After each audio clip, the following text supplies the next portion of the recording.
In this series of videos, we're looking at how you can use your OpenMind coursebook to teach online classes. And in this video, we're looking at planning.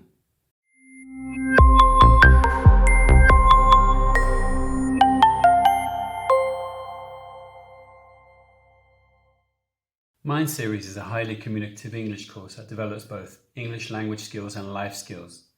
In every unit, there's work on all 4 language skills, 2 step-by-step discovery-based grammar sections,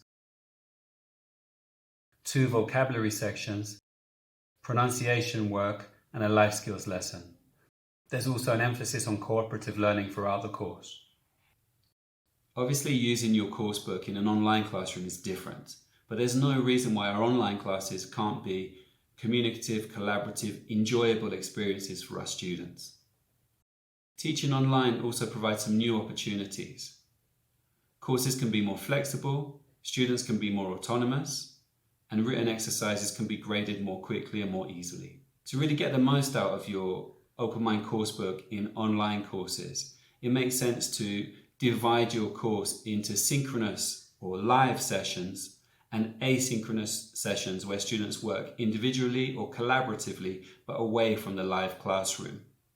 So the first step in planning your online classes is to look at a unit and decide which stages you'll do face-to-face and which stages students can do individually without your support.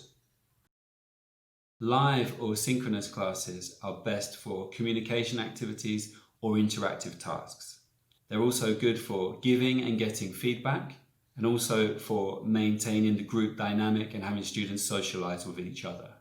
In fact, almost anything that you can do in a face-to-face class can be done in a live virtual class. But just because you can do it doesn't mean you necessarily should. It doesn't really make sense to get our students together in a live session to complete gap fill exercises, read long texts, or do long pieces of written work.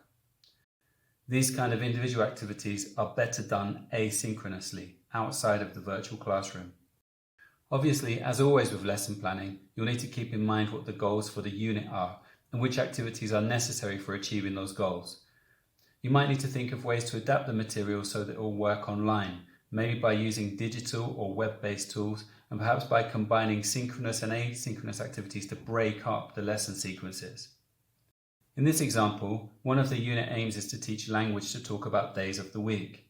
The final stage of this grammar sequence involves a collaborative guessing game which uses the days of the week. This is probably best done in the virtual class with students talking to each other. However, much of this sequence, the analysis, the practice exercises, they're probably best done outside of the virtual classroom. Obviously, the software that you're using for your online classes will affect how you plan. If you have access to breakout rooms, you'll be able to do many of the communicative activities that you would do in a face-to-face class. But even if you don't have access to breakout rooms, there are strategies that you can use to incorporate communication and collaboration into your online classes. For asynchronous sessions, if you're using an online classroom like Google Classroom or a learning management system like Moodle, you can easily share materials and files with your students there so that they can work asynchronously without your support.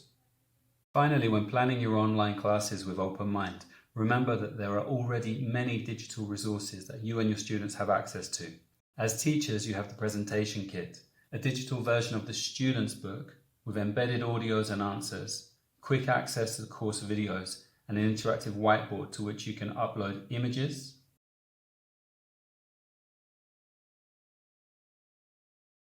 audios,